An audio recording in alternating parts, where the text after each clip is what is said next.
برادران اسلام، واجب الاحترام بزرگوں، دوستوں، بھائیوں، عزیز نوجوانوں، اس دروس کا قصص القرآن یا قصص الانبیاء علیہم الصلاۃ کا سلسلہ رمضان المبارک اور اس کے بعد موسم حج کی مصروفیات کی وجہ سے منقطع رہا، اور آج محرم الحرام کی 11 تاریخ کو الحمدللہ آپ کی اس مسجد میں اور ڈاکٹرز فورم میں آج پھر اسی سلسلے کے دروس کی ابتدا ہو رہی ہے۔ اللہ تبارک و تعالی سے دعا فرمائیں کہ جیسے آپ لوگوں کو، ہمارے ڈاکٹر صاحبان کو اور ان کے ساتھیوں کو یہ سعادت نصیب ہوئی کہ ان کی محنتوں سے ان کے پروگراموں میں سیرت النبی کی تکمیل ہو گئی، اب اللہ تبارک و تعالیٰ اپنی رحمت سے اور اپنے فضل سے ہمیں توفیق بخشیں کہ ہم قصص الانبیاء علیہم السلام کے سلسلے کو بھی پایۂ تکمیل تک پہنچا سکیں۔ وما توفیقی الا باللہ علیہ توکل، کیونکہ اس کے علاوہ کسی کی طاقت۔ اللہ تبارک و تعالیٰ کے قرآن مقدس کے قصص جو ہیں، قصص الانبیاء علیہم الصلاۃ والتسلیم، ان کی بہت بڑی اہمیت، یہ دنیا کے تاریخی قصوں کی طرح نہیں، اور نہ ہی ان کا اسلوب جو ہے وہ قصے کا اسلوب ہے۔ آپ نے مختلف قصص پڑھے ہوں گے، یہ قرآن کے قصے جو ہیں ایک تو حقائق اور دوسرا ان میں مواعظ و عبر ہیں، اور تیسرا یہ قصص الانبیاء جو ہیں اللہ کے قرآن میں، یہ سرکار دو عالم کی نبوت اور صداقت کی دلیل اور تائید ہے، اور چوتھا اس میں ہمارے لیے ایک بہت بڑا درس عبرت ہے، اور پھر امت رسول اللہ صلی اللہ علیہ وسلم کے لیے سابقہ امتوں کے احوال، ان کے صفات، ان کے کردار، اس میں ایک بہت بڑا درس، اور سب سے بڑی چیز جو ہے وہ صداقت سیدنا محمد رسول اللہ صلی اللہ علیہ وسلم کی سب سے بڑی دلیل، کیونکہ ایک نبی عربی، ایک النبی الامی جو سرزمین حرم اور مکہ مکرمہ جیسی بے آب و گیا جگہ میں پیدا ہوئے، یہاں پانی بھی نہیں، آبادی بھی نہیں، وہاں آپ کیا سمجھ سکتے ہیں کہ کتنے مدارس اور یونیورسٹیاں ہوں، لیکن وہ نبی امی جس نے عبداللہ کے گھر میں، بی بی آمنہ کے گھر میں پرورش ولادت ہوئی اور عبد المطلب کی گود میں پرورش پائی، اور ابی طالب کی کفالت میں آپ نے ابتدائی زندگی کا حصہ گزارا، اور قبیلہ بنو سعد میں آپ کی رضاعت ہوئی، اور کسی استاد کو نہیں دیکھا، کسی مدرس کو نہیں دیکھا، کسی مدرسے کو نہیں دیکھا، کبھی کسی کتاب کو چھوا تک نہیں، یعنی اللہ نے خود قرآن میں یہ بات فرمائی ہے کہ ما كنت تدری ما الکتاب ولا الایمان، کہ میرے محبوب آپ کو تو یہ بھی علم نہیں تھا کہ کتاب کیا چیز ہے اور ایمان کے مبادی و تفاصیل کیا ہیں۔ وہ نبی امی جب ہمیں بیٹھ کے آدم علیہ السلام کا قصہ بتلائیں، اور نوح علیہ السلام کا قصہ بتلائیں، ادریس علیہ السلام کا قصہ ہمیں بتلائیں، اور اس کے بعد سیدنا ابراہیم علیہ السلام کا قصہ ہمیں بتلائیں، اور پھر جس کی تفصیل جزئیات تک اتنی حقیقی ہوں کہ آج تک دشمن اس کی تردید نہ کر سکے، تو ایک عام آدمی کو بھی بات سمجھ آ جاتی ہے کہ یہ خبر دینے والا لازم اس کا تعلق اللہ کی بھائی، ورنہ انہیں کیسے پتا ہو سکتا ہے جو بات صدیوں پہلے گزر گئی۔ تو اس لیے قصص انبیاء علیہم السلام جو ہیں ان میں ایک بہت بڑی جو چیز ہے، وہ سب سے بڑی وہ گواہی ہے، وہ شہادت ہے، وہ دلالت ہے ہمارے محبوب خدا، محبوب دو عالم سیدنا محمد مصطفیٰ صلی اللہ علیہ وسلم کی نبوت کے ساتھ۔ اور اسی ضمن میں ہم نے سیدنا ابراہیم علیہ السلام کا قصہ ذکر ہو رہا تھا، سیدنا ابراہیم علیہ السلام کے قصے کی آپ اہمیت کا اسی سے اندازہ لگائیں کہ اللہ نے قرآن میں 25 سورتوں میں سیدنا ابراہیم الخلیل کا قصہ ذکر فرمایا ہے اور تقریباً 73 آیات. یعنی اندازہ کریں کہ یہ قصہ کتنا اہم ہے. اور ابراہیم الخلیل علیہ السلام کی ذات مبارک اتنی بڑی اہم ہے کہ ہر جماعت، یعنی آپ اندازہ کریں کہ یہودی عیسائیوں کو نہیں مانتے، عیسیٰ علیہ السلام کو نہیں مانتے، عیسائی یہودی کو نہیں مانتے، مشرکین دونوں کو نہیں مانتے، مسلمان تینوں کو نہیں مانتے، لیکن ان سب کے باوجود ابراہیم علیہ السلام کے ساتھ نسبت کا دعویٰ سب رکھتے ہیں. یعنی یہودیوں کو بھی یہ دعویٰ ہے کہ ہم تو ملت ابراہیمی پر،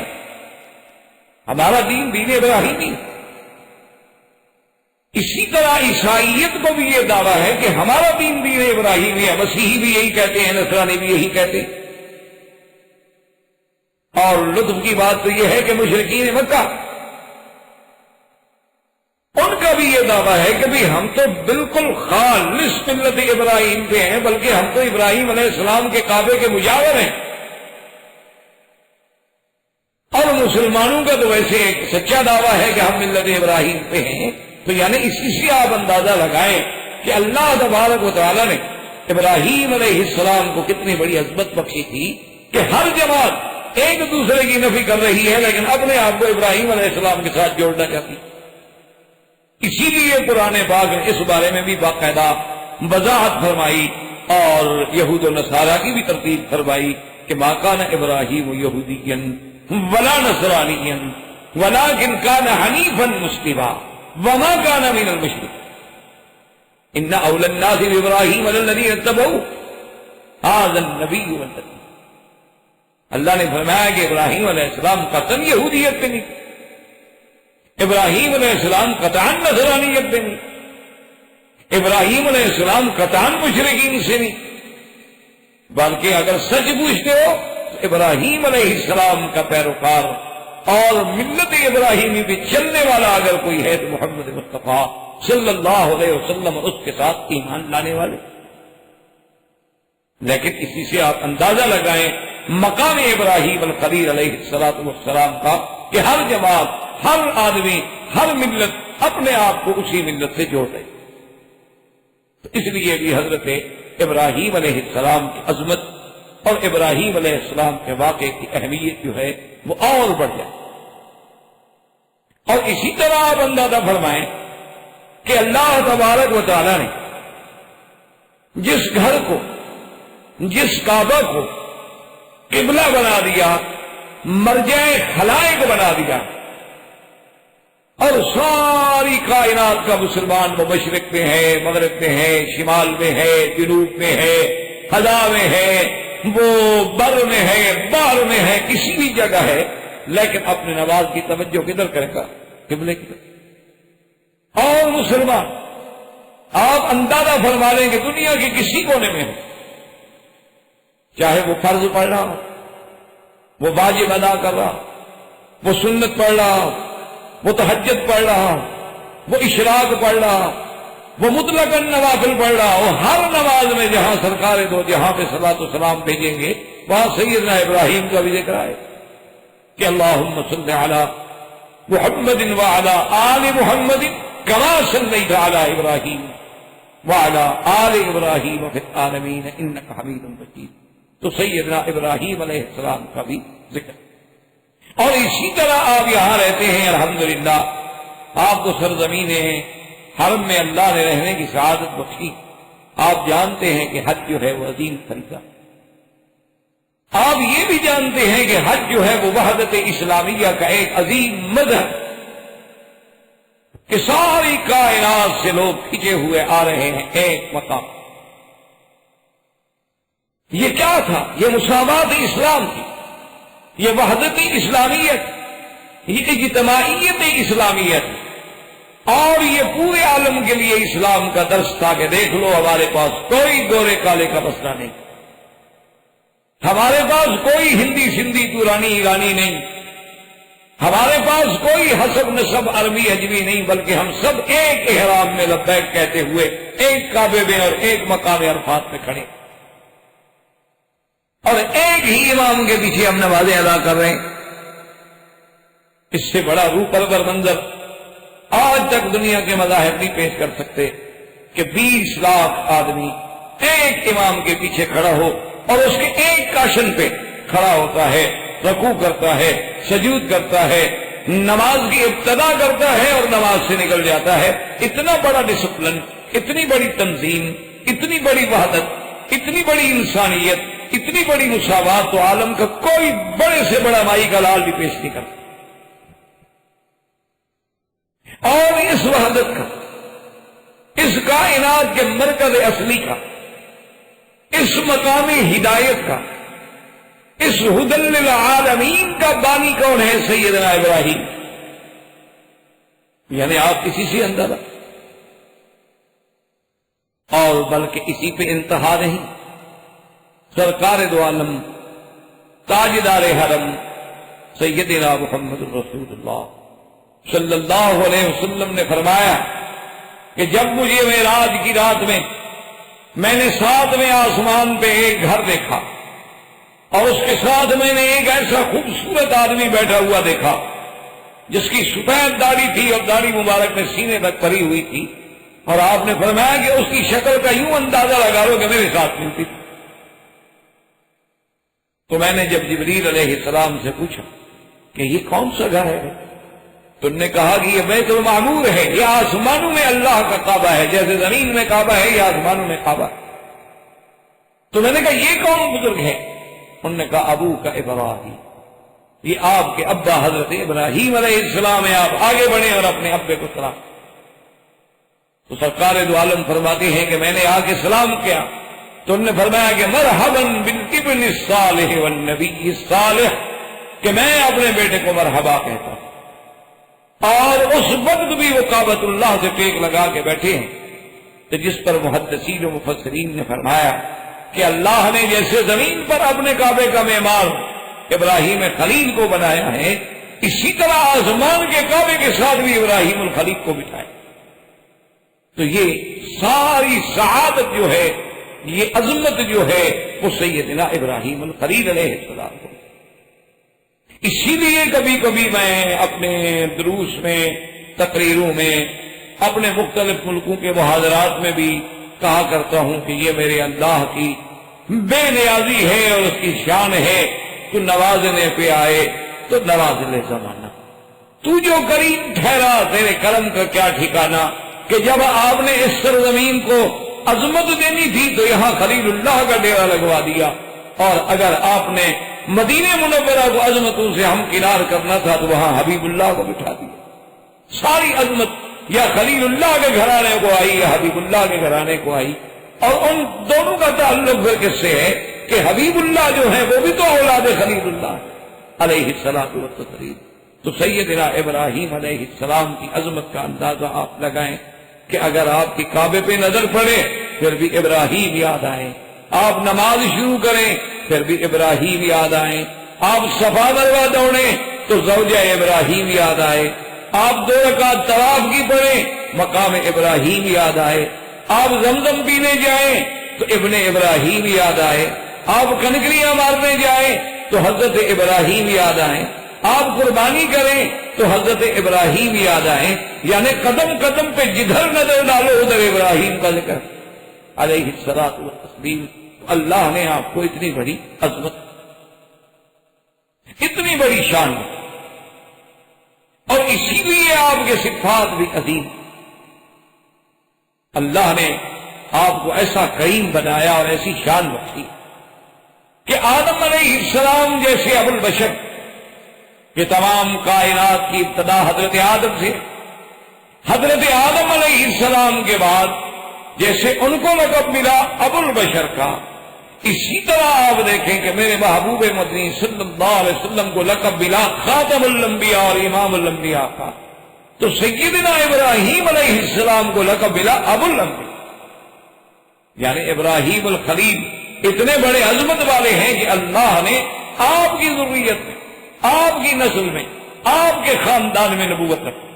کہ پھر اس کے بعد ابراہیم علیہ السلام کے آنے کے بعد جتنے نبی آئے ہیں سب اولاد ابراہیم، پھر کسی اور سے نبی نہیں آیا۔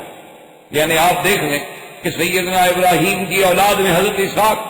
حضرت اسماعیل، حضرت اسحاق بھی نبی ہیں، اور حضرت اسحاق کی اولاد میں حضرت یعقوب بھی نبی ہے،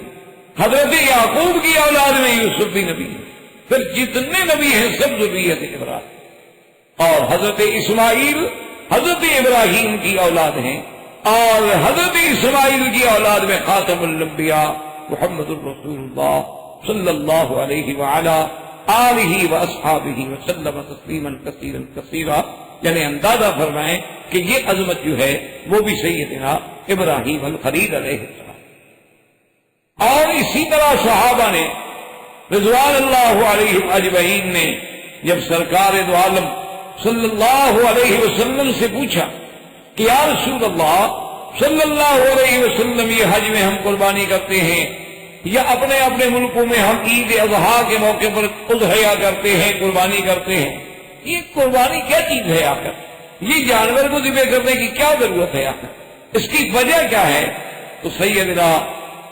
حبیبنا وقائدنا محمد المصطفیٰ صلی اللہ علیہ وسلم نے کیا جواب عطا فرمایا؟ فرمایا سنت ابیکم ابراہیم، یہ آپ کے ابا، ہم سب کے ابا ابراہیم علیہ السلام کی سنت ہے، یہ انہی کا طریقہ ہے جس کو اللہ نے قیامت تک کے لیے زندہ رکھ دیا ہے، تو یہ شرف بھی ملا ہے تو سیدنا ابراہیم علیہ السلام۔ اور اسی طرح آپ دیکھیں گے کہ میرے آقا حضور پاک صلی اللہ علیہ وسلم نے اپنے بیٹے کا نام بھی اپنے دادے کے نام پہ ابراہیم رکھا، کہ بی بی ماریا قبطیہ سے جو اولاد ہوئی اس بچے کا نام بھی سیدنا ابراہیم رکھا گیا۔ اور حضور نے صلی اللہ علیہ وسلم نے یہ بھی فرمایا کہ چونکہ اللہ نے نبوت بند کر دی ہے اور میرے بعد کوئی نبی نہیں، ورنہ اگر میرا یہ بچہ ابراہیم زندہ رہتے تو شاید اللہ ان کو بھی نبی کرے۔ یعنی حضرت ابراہیم علیہ السلام کی عظمت کا اندازہ اسی سے آتا۔ اور اس کے بعد آپ کے کرم کا یہ عالم تھا، آپ کی صفت کرم کا یہ عالم تھا کہ باقاعدہ کتابوں میں اور روایات میں یہ بات موجود ہے کہ ابراہیم علیہ السلام کبھی اکیلا کھانا نہیں، یعنی ان کی یہ عادت ہے کہ جب تک گھر میں کوئی مہمان نہ آ جائے، کوئی دوست نہ آ جائے، کھانا نہیں کھانا۔ یعنی اگر اتفاق سے کبھی مہمان نہیں آتا تھا تو آپ فرماتے بھی روزہ رکھ لیتے، آج مہمان تو ہے کوئی نہیں، لہذا اکیلا کھانے کے بجائے بہتر ہے کہ ہم روزے سے رہ جائیں، پھر افطار پانی سے فرما لیتے کہ بھی مہمان تو ہے کوئی نہیں۔ تو اس لیے آپ کے کرم کا یہ عالم اور سخاوت کا یہ عالم۔ اسی ضمن میں ایک واقعہ آتا ہے جو کتابوں میں موجود ہے کہ ایک دن آپ کے بیوی نے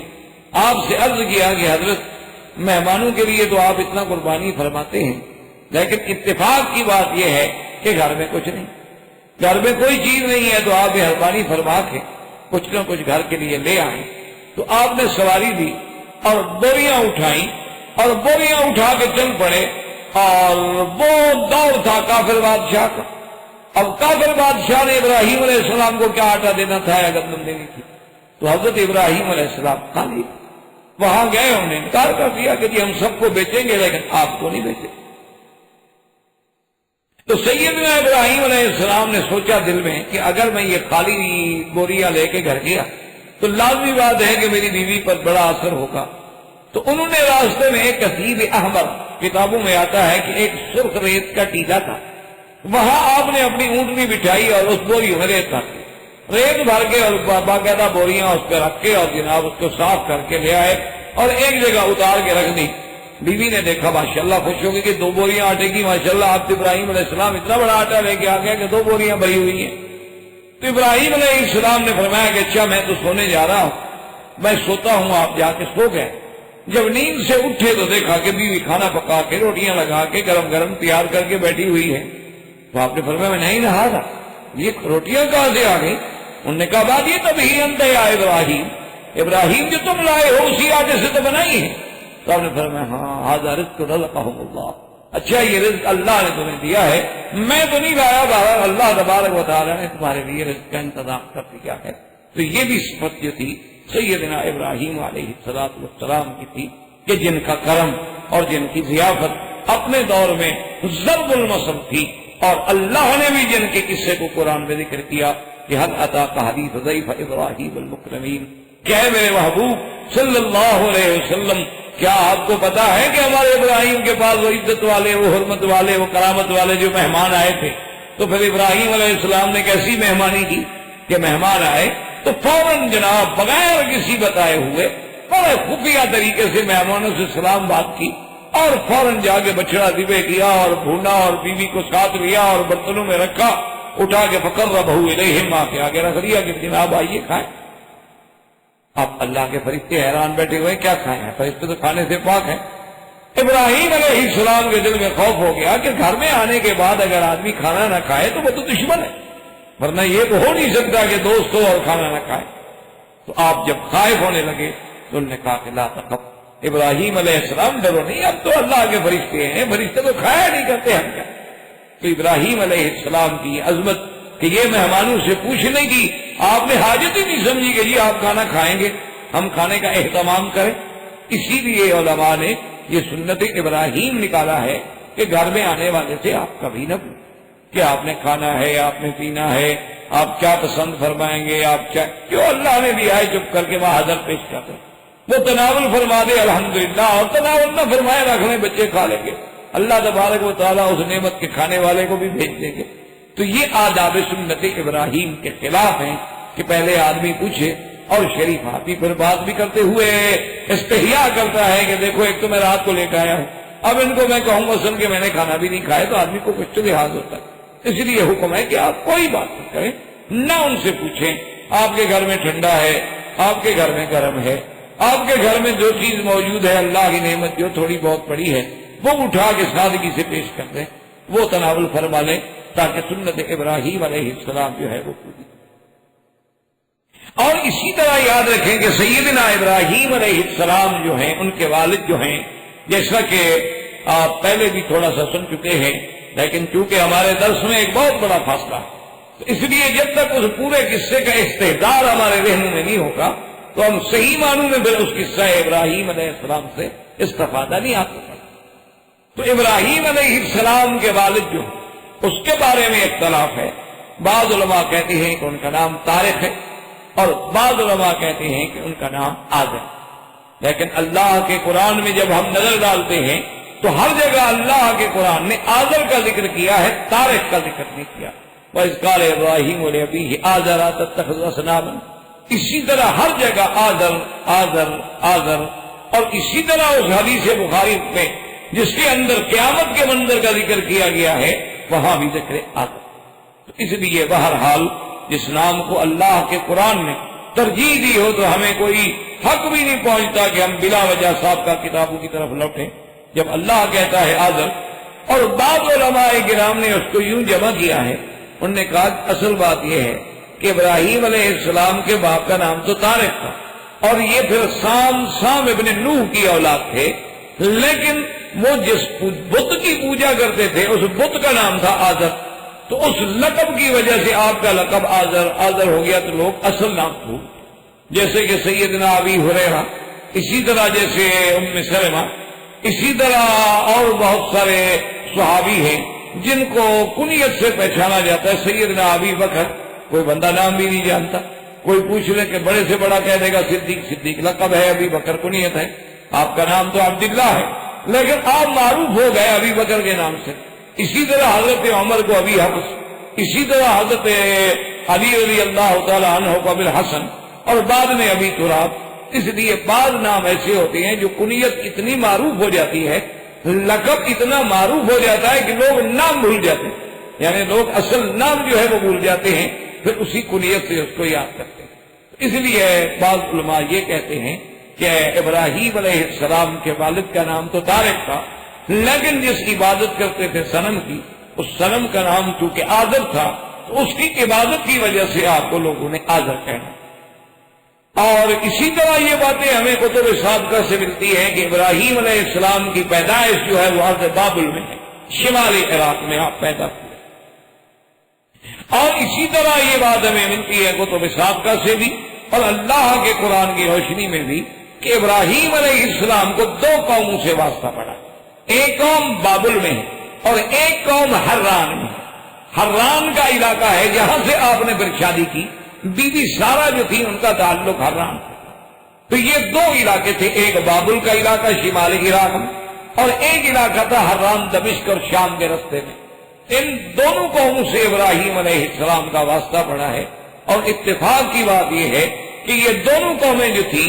ایک قوم بت پرستی میں مبتلا تھی اور ایک قوم جو ہے کواکب پرستی میں مبتلا،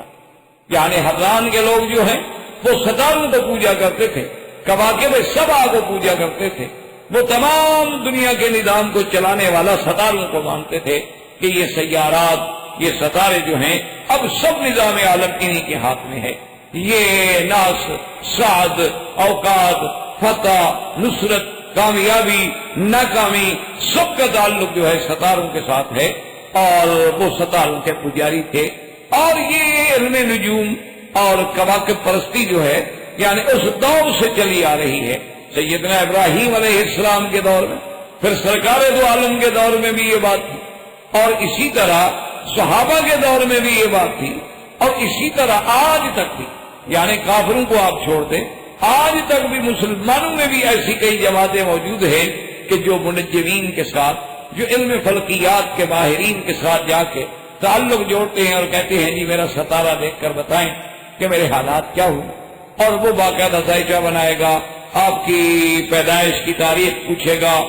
اور اگر وقت بھی بتا دیں اس کے لیے اور ایک آسانی ہو جاتی ہے، پھر جناب وہ آپ کا ستارہ نکالے گا، پھر وہ آپ کا برج نکالے گا، پھر حساب لگا کے وہ آپ کو بتائے گا کہ جی آپ کا ستارہ اس وقت گردش میں ہے یا سعد میں ہے یا نحس میں ہے، اللہ پاک معاف فرمائے۔ تو بہرحال اسلام کے نزدیک ایسی باتوں کا عقیدہ رکھنا جو ہے وہ کفر و شرک میں شامل ہے، کیونکہ اللہ تبارک و تعالیٰ نے قرآن و سنت میں ہمیں یہ بات واضح کی ہے کہ سب چاند سورج جو ہے اللہ کی مخلوق ہے، اور اللہ تبارک و تعالیٰ نے ہماری خدمت کے لیے ان کو مسخر کر دیا ہے، تو ورنہ ان کے ہاتھ میں نہ کسی کا نفع ہے اور نہ کسی کا نقصان۔ جیسے کہ حضور پاک کے زمانے میں بھی یہ بڑا اعتقاد تھا لوگوں کا، حضور نے فرمایا ایک دفعہ جب چاند گرہن ہوا، آپ نے فرمایا کیا سمجھتے ہو کہ یہ چاند گرہن کیوں ہوتا ہے؟ تو صحابہ نے کہا حضور زمانہ جاہلیت میں ہم لوگوں کا یہ عقیدہ ہوتا تھا کہ موت احدن و حیات احدن، کہ یہ چاند یا سورج کو جب گرہن لگتا ہے تو اس کی وجہ یہ ہے کہ آج کوئی بڑا آدمی مر گیا لہذا چاند کو بھی گرہن لگ گیا، چاند بھی اندھیرا ہو گیا، یا آج دنیا میں کوئی بڑا آدمی پیدا ہوا ہے تو اس بچے کی وجہ سے یعنی سورج بھی سیاہ کیا۔ حضور پاک صلی اللہ علیہ وسلم نے فرمایا کہ لا یخسفان لموت احد ولا لحیات احد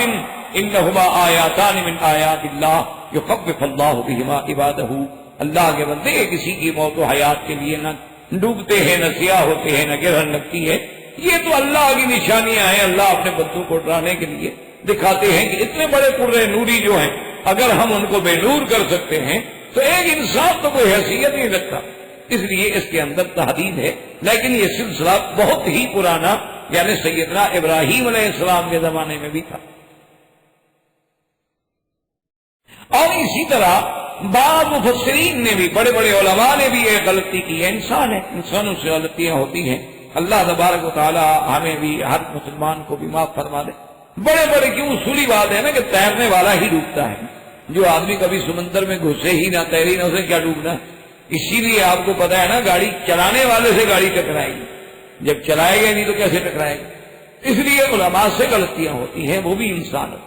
تو بہت سارے علماء سے یہ بھی غلطیاں ہوئی ہیں کہ انہوں نے یہ بھی لکھا کہ ابراہیم علیہ السلام خود چاند اور سورج کے اس میں مبتلا تھے، اور ایسا ایسا ایسا ایسا پھر ابراہیم علیہ السلام پر انکشاف ہوتا گیا تو پھر آپ ہٹ گئے۔ حالانکہ یہ بات غلط ہے، اللہ جن کو نبوت دیتے ہیں یاد رکھیں ان کا تو عالم ارواح میں فیصلہ ہو چکا ہوتا ہے۔ آپ نے خود پڑھا ہے حدیثوں میں اور سنا ہے کہ حضرت آدم علیہ السلام نے جب داؤد علیہ السلام کے روح کو دیکھا تو پوچھا کہ یا اللہ میرے اس بیٹے کی آپ نے عمر کتنی لکھی؟ اللہ نے فرمایا کہ 60 سال۔ تو کہا اللہ میرے بڑا خوبصورت تیرا بیٹا ہے، عمر بہت تھوڑی ہے، زیادہ میری عمر میں سے 40 سال آپ اس کو دے دیں۔ تو اب جب موت کا وقت قریب آیا اور اسرائیل آئے تو انہوں نے کہا کہ بھئی تیار ہو جائے، انہوں نے کہا نہیں میرے تو 40 سال بچے ہیں، بابا تم جلدی آ گئے ہو، انہوں نے کہا اچھا آپ نے بیٹے کو جو دی تھی؟ انہوں نے کہا تو مجھے یاد ہی نہیں۔ آدم علیہ السلام پھر بھول گئے، جیسے کہ درخت کے مسئلے میں بھول گئے تھے۔ تو بہرحال میرے کہنے کا مقصد یہ ہے کہ نبوت کے فیصلے تو عالم ارواح میں ہو جاتے، یہ تھوڑے ہوتے ہیں کہ وہ دنیا میں آنے کے بعد ان کو پہلے ہم نرسری میں داخل کرتے ہیں، پھر پرائمری میں داخل کرتے ہیں، پھر ہم اس کو مڈل پہ، پھر او لیول، پھر اے لیول، پھر ہم یونیورسٹی میں لے جائیں گے، پھر نبی بنے گا۔ یہ تھوڑا ہوتا ہے، وہ تو اللہ تبارک و تعالیٰ ان کے پہلے فیصلے فرما چکے ہیں۔ اسی لیے سرکار دو جہاں نے فرمایا کہ وَإِنِّي عِندَ اللَّهِ لَخَاتَمُ النَّبِيِّينَ وَآدَمُ مُنْجَدِلٌ فِي طِينَتِهِ، کہ ابھی آدم کا مٹی اور پانی ملا ہوا تھا اور مجھے اللہ نے اس وقت نبی بنا دیا تھا اور خاتم الانبیاء بنا دیا۔ اس لیے ہمیشہ یہ بات جو ہے، اور قرآن ابراہیم کے بارے میں تو خود کہتا ہے کہ وَلَقَدْ آتَيْنَا إِبْرَاهِيمَ رُشْدَهُ مِنْ قَبْلُ وَكُنَّا بِهِ عَالِمِينَ، کہ ہم نے ابراہیم کو پہلے سے ہدایت دے دی تھی، پہلے سے ہم نے ان کو رشد عطا فرما دیا تھا۔ یہ نہیں تھا کہ آدم علیہ السلام، ابراہیم علیہ السلام آہستہ آہستہ ہیں، تو یہ ایک دھوکہ ہے۔ اصل وہ دھوکہ کیوں لگا ہے کہ ابراہیم علیہ السلام کا ایک مناظرانہ رنگ ہے، ہر آدمی کا ایک مناظرانہ رنگ کا ایک انداز ہوتا، جیسے کہ ایک دفعہ ایک بہت بڑا شیعہ کا مناظر تھا، اس کا مناظرہ ہو رہا تھا کہ اہل سنت والجماعت عالم کے ساتھ، اور مناظرہ اس بات پہ ہو رہا تھا کہ بھئی حضرت سیدنا ابی بکر صدیق رضی اللہ تعالی عنہ نے حضور صلی اللہ علیہ وسلم کی وراثت جو تھی اس میں ایک بہت بڑا علاقہ تھا جس کا نام فدق تھا، خیبر کے علاقے میں، اور وہ فدق جو تھا تو لازمی بات ہے کہ میراث تھا حضور کا، اور بی بی فاطمہ الزہرا کو سیدنا ابی بکر صدیق رضی اللہ تعالی عنہ نے آپ کا میراث جو تھا فدق وہ نہ دیا، اور بی بی صاحبہ نے آ کر درخواست دی، بی بی صاحبہ نے طلب کیا، لیکن حضرت صدیق انکار کر گئے، فغضبت فاطمہ، اور بی بی فاطمہ جو ہے وہ ناراض ہو۔ تو اسی سے وہ شیعہ پھر بڑی دور لگاتے ہیں کہ دیکھو جی ایک تو اللہ کے نبی کا میراث نہ دینا، حضور کی بیٹی کو محروم کر دینا، میراث کا غصب کر لینا، پھر بی بی فاطمہ کو ناراض کر دینا، اور جس پہ بی بی فاطمہ ناراض ہو جائے اللہ کا نبی ناراض ہو گئے، اللہ کا نبی ناراض ہو تو خدا ناراض ہو گیا، تو پھر ابو بکر کی خلافت کیسے بچتی؟ یعنی پھر وہ اس کو اپنا رنگ لیتے ہیں نا، سغرا کبرا تو پھر خود بناتے ہیں نا، پھر بات تو خود بنانی ہوتی ہے نا۔ تو وہ جو مناظر تھے عالم اہل سنت کے، وہ جب مناظرہ کر رہے تو اسی پہ شیعہ بڑا زور دے رہا تھا، تو انہوں نے بڑے پیار سے پوچھا کہ اچھا میرے بھائی کمال ہے، سیدہ فاطمہ الزہرا نے درخواست دی اور باقاعدہ معروض پیش کیا اور ابو بکر نے انکار کر دیا۔ میں نے کہا ہاں جناب یہی تو کتابوں میں لکھا ہوا ہے نا کہ فطلبت فاطمہ، بی بی فاطمہ نے مانگا، بی بی فاطمہ نے درخواست دی، تو اسی پہ انہوں نے بڑا زور دیا اچھا یہ تمہاری کتابوں میں بھی ہے؟ ہاں یہ ہماری کتابوں میں ہے، سنی کی کتابوں میں بھی ہے۔ اچھا کون سی کتاب؟ جی اچھا۔ جب اس پہ وہ بالکل پکا ہو گیا تو وہ تو خوش ہو گیا، شیعہ مناظر کے بھی اہل سنت کا مناظر تو بالکل خود ہار رہا ہے، وہ تو خود مجھ سے وہی بات کہلوا رہا ہے جو میں کہنا چاہتا ہوں۔ جب بالکل پکا ہو گیا تو انہوں نے فرمایا کہ حضرت ایک بات کا جواب دے دیں کہ بی بی فاطمہ الزہرا ابو بکر سے کیوں مانگنے آئی تھی فدق؟ اگر ابو بکر خلیفہ نہیں تھا تو درخواست دینے کا کیا مطلب؟ درخواست تو کورٹ میں دی جاتی ہے نا جس کے پاس کوئی اقتدار ہو، تو ابھی بھی فاطمہ نے خلیفہ مانا تو درخواست دیا، تو کہو درخواست دی نہیں۔ اگر آپ کہتے ہیں کہ درخواست دی ہے تو پھر خلیفہ مانا ہے، جب خلیفہ مان لیا تو آگے فیصلہ کریں گے نا کہ خلیفے کا فیصلہ درست تھا یا غلط تھا، یہ فیصلہ الگ ہے۔ پہلے یہ بات تو مانو نا کہ بی بی صاحبہ نے درخواست دی تو خلیفہ سمجھ کے دی یا سمجھ کے دی؟ اب شیعہ کو پتا ہوگا کہ یہ تو الٹا مجھے پھنسا رہا تھا مولوی صاحب، میں تو خوش ہو رہا تھا کہ میری بات کرنا، وہ تو میں تو الجھا ہے پاؤں یار کا خود زلف دراز میں، وہ تو خود پھنس گیا تھا، اب نہ آگے نکل سکے نہ پیچھے، کیسے کہہ کے درخواست دی تھی بھی دی ہے تو وہ خلیفہ ہیں۔ انہوں نے کہا یار تمہارے ملک کے پرائم منسٹر، تمہارے ملک کے صدر جو ہیں وہ چاہیں تو کسی کو جگیریں دے دیں، چاہیں تو کسی کو پلاٹ الاٹ کر دیں، چاہے تو کسی کی جائیدادیں ضبط کرتے ہیں، نبی کے خلیفہ کو یار 4 کھجوریں روکنے کا حق بھی نہیں تھا، کیا کل کی بات کرو؟ بہرحال درخواست تو دی تھی نا اس نے۔ تو اس لیے اصل بات قرآن یہ کہتا ہے کہ ابراہیم علیہ السلام نے بھی اپنی قوم سے ایک اسی انداز میں مناظرہ کیا کہ وہ سورج کے پجاری تھے۔ فَلَمَّا جَنَّ عَلَيْهِ اللَّيْلُ رَأَىٰ كَوْكَبًا قَالَ هَٰذَا رَبِّي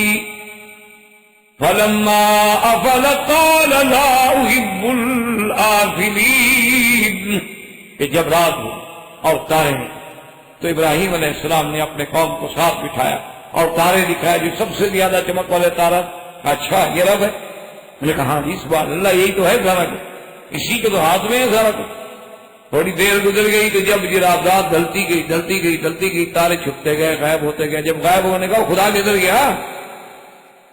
خدا ڈوب گیا؟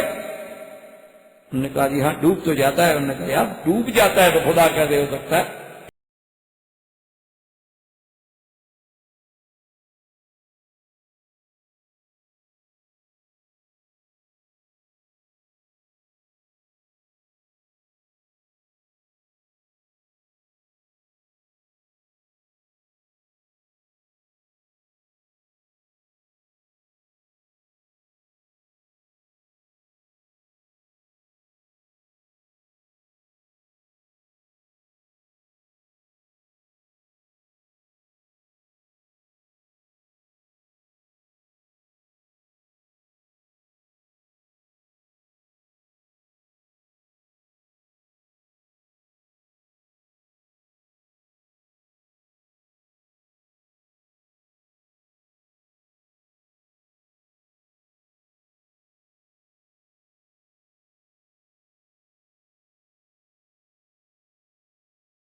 اسلام نے فرمایا اچھا یہ رب؟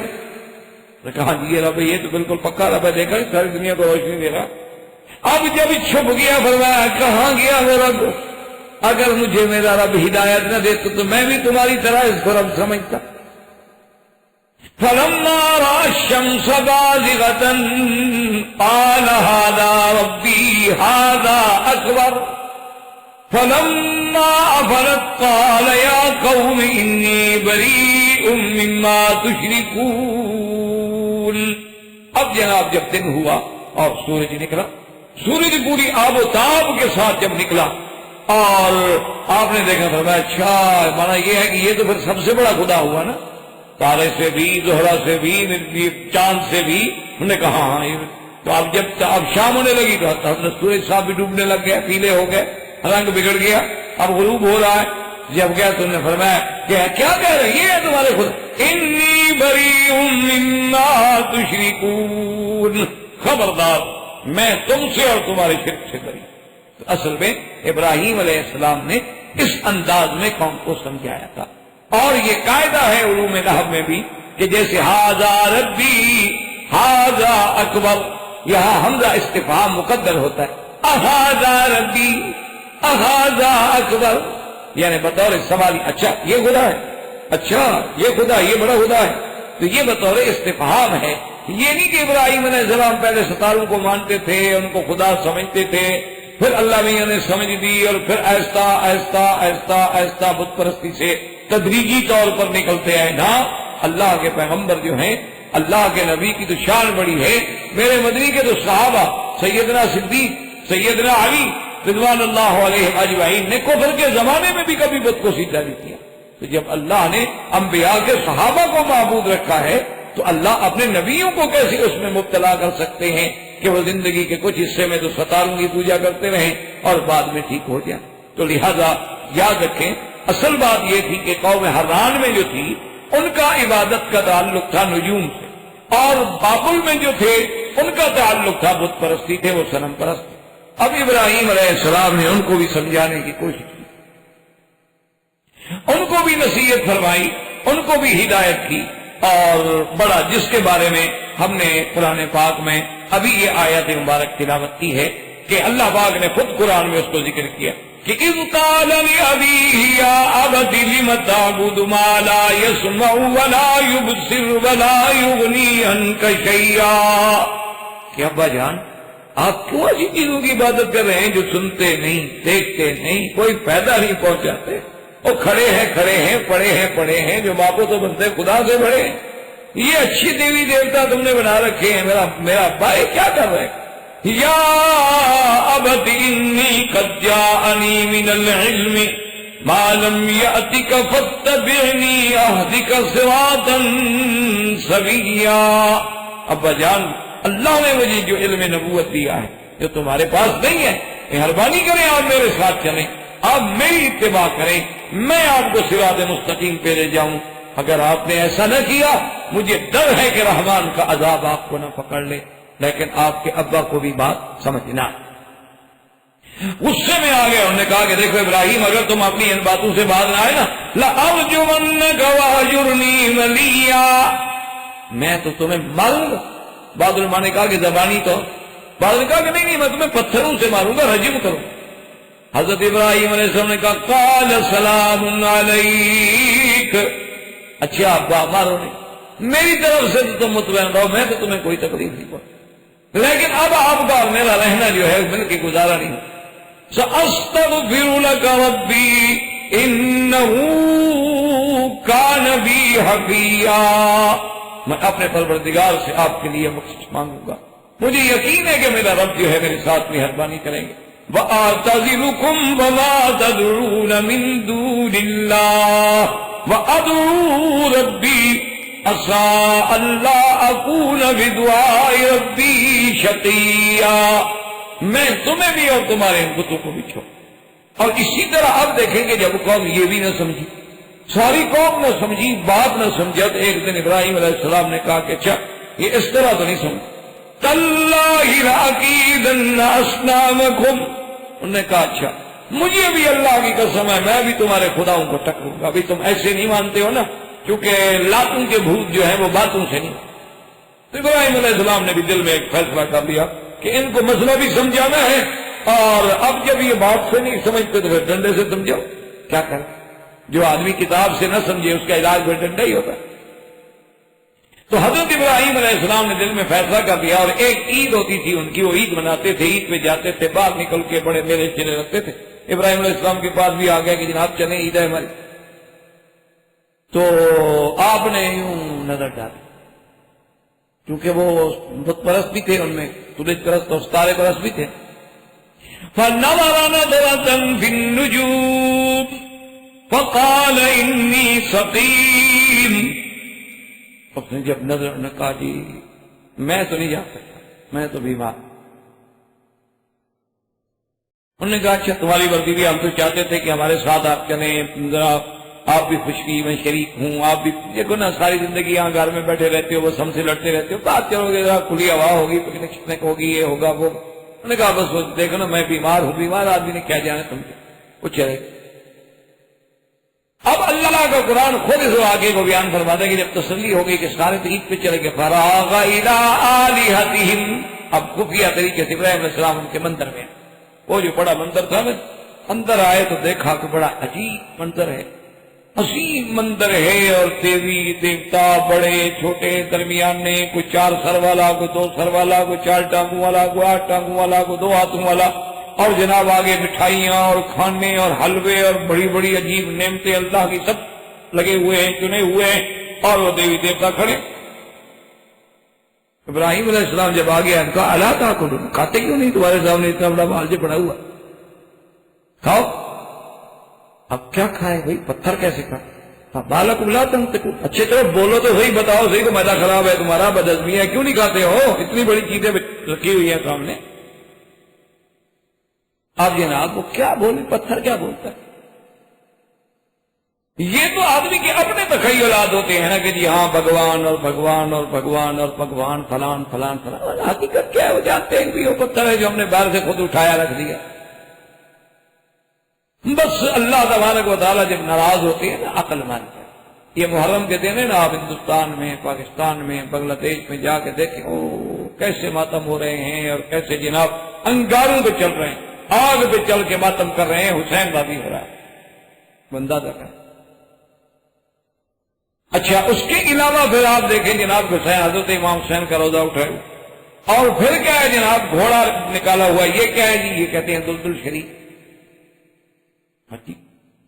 اس پہ کپڑے ڈالے ہوئے ہیں، اور پھر اس پہ رنگ ڈالا ہوا ہے، اس پہ تیروں کے نشان ہیں، وہ منظر کشی ڈرامہ ہو رہا ہے کہ حضرت حسین جس گھوڑے پہ تھے اور گھوڑے کو تیر لگے اور گھوڑا کیسے بھاگا وہاں سے۔ وہ بدبختو، اگر جو گھوڑا حسین کو گرا کے کربلا میں بھاگ کے تمہارے پاس آ گیا، اس کو مارو گے، اس کو چومو؟ جو حضرت حسین کے گرانے کا باعث بنا، آپ کو مروانے کا ایسا بے وفا گھوڑا کہ مسائی کو شہید کرا کے تمہارے پاس پہنچ گیا۔ اچھا پھر ہر شہر میں نیا گھوڑا ہے، تو حضرت حسین والا کون سا ہے؟ اور پھر تاریخ اٹھا کے دیکھیں کہ حضرت حسین کا سفر ہی اونٹوں پہ ہے، گھوڑے پہ ہے ہی نہیں، اب اس کا کیا علاج ہے کون؟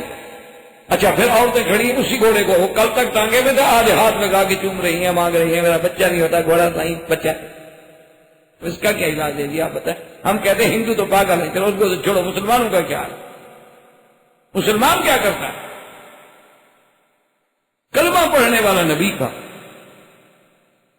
وہ کیا کر رہا ہے؟ ہندو کو چھوڑ گئی، چلو ہندو ٹھیک ہے جی وہ تو کافر ہے، بات ختم ہو گئی کہ وہ کافر ہیں اور بتوں کے پجاری ہیں، اور گنگا جمنا دیوی دیوتا ان کے نزدیک تو سانپ بھی مقدس ہے، ان کے نزدیک تو بچھو اگر بڑا ہو جائے وہ بھی مقدس ہے، ان کے نزدیک تو لنگم بھی مقدس ہے، ان کے نزدیک تو مرد و عورت کے اعضائے تناسلیہ بھی قابل عبادت ہے، ان کو تو بات چھوڑ دیں۔ سوال یہ ہے کہ ہم کیا کر رہے ہیں؟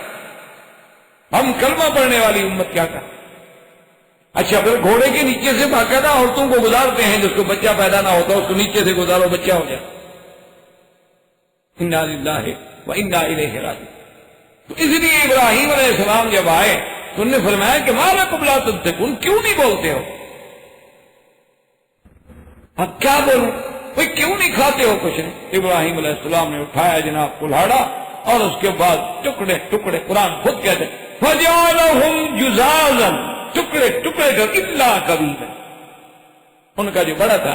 ان کو چھوڑ دیا، باقی سب کو اڑا دیا۔ اور ایک روایت میں ہے کہ بڑے کا بھی ایک بازو کاٹ دیا اور دوسرے بازو پہ یوں کلہاڑا اڑا کے رکھ کے حضرت آ گئے۔ اب جناب ابراہیم علیہ السلام جب اس سے نکل آئے اور قوم میلے شیلے کر کے خوشیاں منا کے عیدیں کھا کے واپس آئی کہ چلو جی اپنے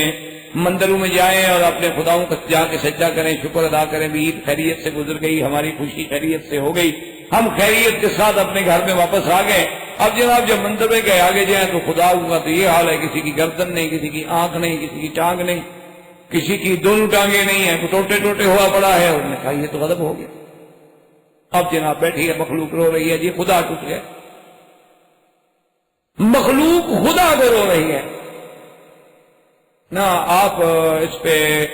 ہنسیں گے، لیکن آپ بھی تو اپنے لوگوں سے پوچھیں نا کہ جن کو ہم خود دفن کرتے ہیں پھر ان کو حاجت روا جو ہم مان رہے ہیں، تو ہمارا ان کا کیا فرق ہے آپ کا؟ ہم نے بھی تو خود مزاریں بنائی ہیں نا، ہم نے بھی تو قبروں پہ خود روضے بنائے ہیں، ہم نے بھی تو خود گنبد بنائے ہیں، ہم نے تو ان پہ خود دروازے لگائے ہیں، ہم نے بھی تو خود غلاف ڈالے ہیں، اور ہمیں یہ بھی یقین ہے کہ حضرت وفات ہو گئی، جنازہ ہوا، دفن ہوئے، لیکن ہم کہتے ہیں مشکل کشا ہماری مشکل حل کرو۔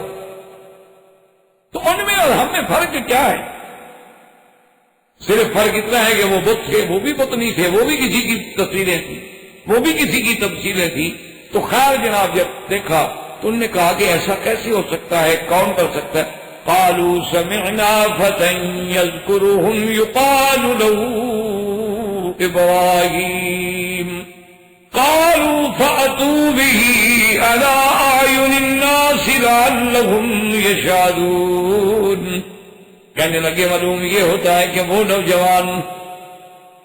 جس کا نام ابراہیم ہے یہ اسی کی دہشت گردی ہے۔ آج بھی کوئی خدا کا نام لے تو وہی دہشت گرد ہے۔ داڑھی والا، آپ ایمان سے کیا مجال ہے بغیر داڑھی والے کو کوئی ہاتھ لگا؟ سوٹ پہننے والے کو مجال ہے کوئی ہاتھ لگا؟ وہ جانتے ہیں ہماری طرح عورتیں ہیں، مرد تھوڑے ہیں،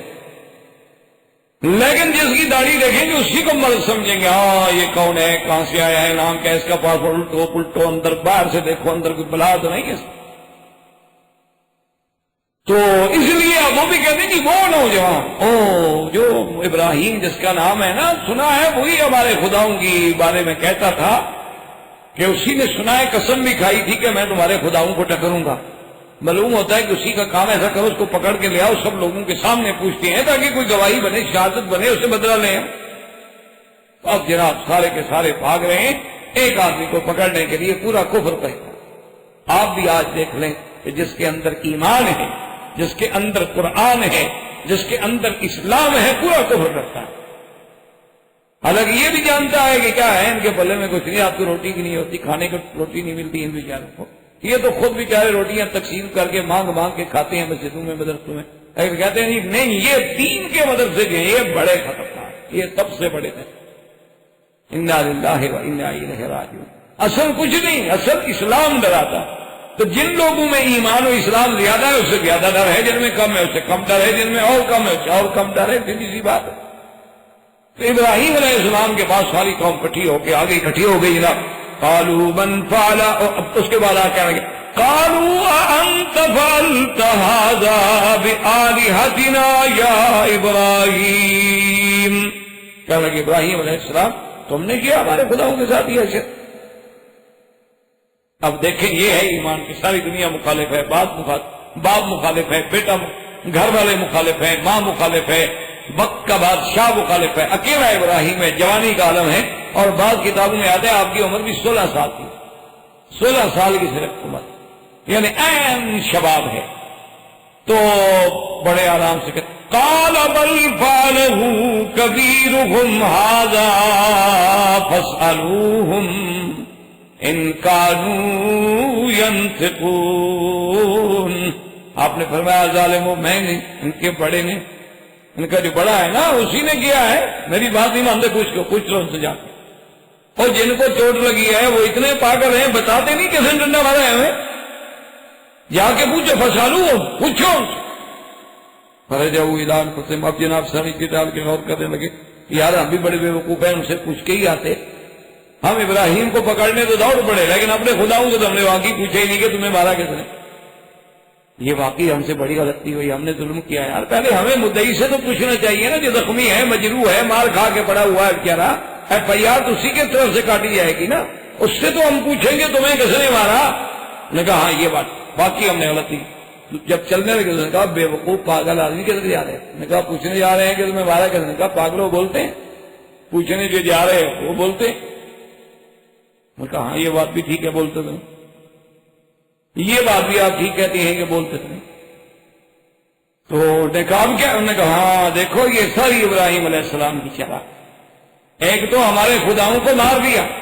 اور پھر ہمیں بے وقوف بنا کے کہتا ہے ان سے پوچھو، بھلا وہ بولتے ہیں، وہ تو بولتے ہی نہیں، پوچھیں کیسے ہم؟ دیکھو ہمیں بے وقوف بھی بناتا ہے، ہمارے خداؤں کو بھی مارتا ہے اور ہمیں بے وقوف بھی بناتا ہے۔ اور ابراہیم علیہ السلام نے تو یہ سارا مجمع اسی لیے تو لگایا تھا کہ آج مجھے اللہ کی توحید پیش کرنے کا موقع ملا، اسی لیے تو انہوں نے یہ بات قبول کی تھی کہ کسی طرح یہ ظالم کٹھے تو ہوں، میری بات تو سنیں۔ اب جناب جب سب کٹھے ہو گئے تو انہوں نے کہا کہ ابراہیم علیہ السلام ہم ان سے کیسے پوچھیں، یہ تو بولتے نہیں ہیں، چلتے نہیں ہیں، اٹھتے نہیں ہیں، یہ کیسے بتا سکتے؟ سیدنا ابراہیم جلال میں فَلَا أُفِّلْ لَكُمْ وَلِمَا تَعْبُدُونَ مِن دُونِ اللَّهِ افلا تاکلون، فرمایا ہے تم پر، اف ہے تم پہ، تف ہے تم پہ اور تمہارے ان خداؤں پہ، وہ ظالموں جو یہ نہیں بتا سکتے کہ مجھے کس نے مارا ہے، تمہارے وہ خدا کیسے بن سکتے، وہ تمہاری آگے سفارشی کیسے بن سکتے ہیں، وہ تمہارے حاجت روا کیسے بن سکتے ہیں؟ تو معلوم ہوتا ہے تم عقل سے فارغ ہو۔ اب ناکام ہو گئے، کیا مقابلہ کریں؟ اس کے بعد بادشاہ کو جا کے شکایت کی،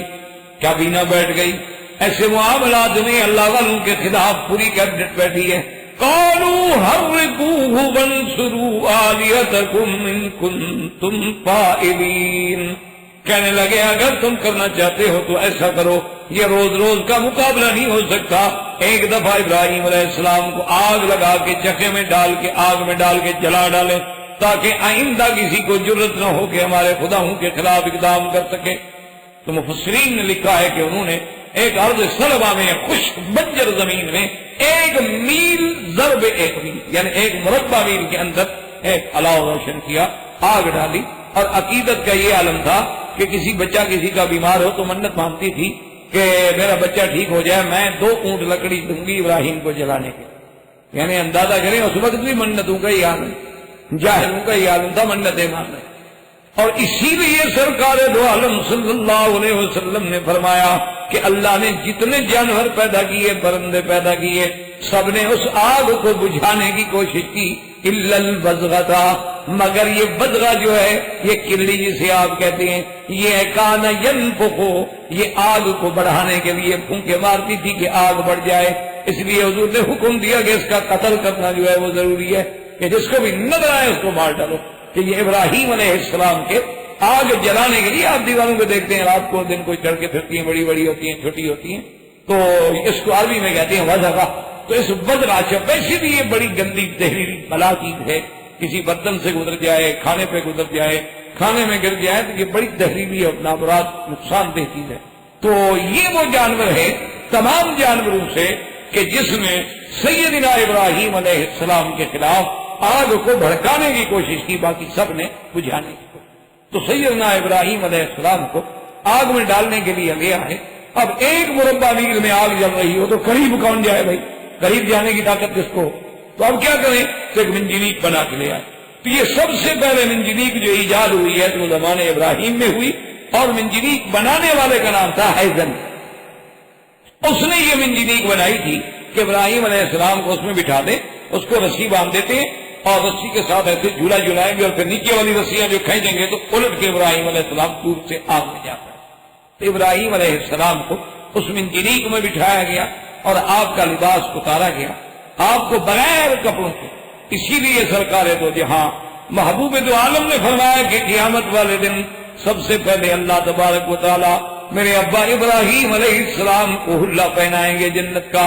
صحابہ نے پوچھا کہ یا رسول اللہ اس کی کیا وجہ ہے؟ فرمایا کہ اللہ کی توحید کے لیے سب سے پہلے کپڑے میرے ابا کے اتارے گئے، اس لیے اللہ بدلہ دیں گے قیامت والے دن کہ ساری دنیا کھڑی رہے لیکن پہلے لباس ابراہیم کو پہنایا جائے۔ سیدنا ابراہیم علیہ السلام منجنیق میں بٹھا دیے گئے، آگ تیار ہے، رسیاں تیار ہیں، پھینکنے والے تیار ہیں، اللہ کے فرشتے رو رہے ہیں۔ اللہ نے فرمایا جاؤ ملک فرشتے تمہیں اجازت ہے میرے ابراہیم کی مدد کرو۔ ملک الجبال آیا، پانی کا فرشتہ آیا، بادلوں کا فرشتہ آیا، ابراہیم حکم کر ابھی بارش برسا کے آگ بجھا دیتی ہیں۔ فرمایا اما الیک فلا حاجت لی، مجھے تمہاری کوئی غرض نہیں، مجھے تمہاری کوئی تمنا نہیں۔ حضرت جبریل علیہ السلام آئے، انہوں نے کہا ابراہیم مجھے حکم کرو میں اس آگ کو اٹھا کے کافروں پہ ڈال دوں۔ فرمایا اما الیک فلا، تیری بھی مجھے کوئی حاجت نہیں۔ اس نے کہا ابراہیم اتنا تو کرو، اپنے خدا سے تو مانگو، تم تو چپ کر کے بیٹھے ہوئے ہو۔ ابراہیم علیہ السلام نے کہا جبرائیل مجھے ایک بات بتاؤ، کیا یہ سب کچھ جو ہو رہا ہے میرے مولا کے علم میں ہے یا علم میں نہیں ہے؟ جبریل نے کہا کہ سب اللہ کے علم میں ہے۔ فرمایا جب وہ جانتے ہیں تو پھر مانگنے کا کیا فائدہ ہے؟ اگر وہ ہمارے جلانے پہ راضی ہیں تو خلیل بھی جلنے پہ راضی ہے۔ میں اپنے اللہ کے فیصلے سے انکار نہیں کر سکتا، اس لیے اللہ تبارک و تعالی نے فوراً حکم دیا جب خلیل کو ڈالا گیا، قلنا یا نار کونی بردن وسلاما علی ابراہیم وما علینا الا البلاغ وصلی اللہ تعالی علی خیر خلقہ سیدنا محمد وعلی آلہ وصحبہ اجمعین۔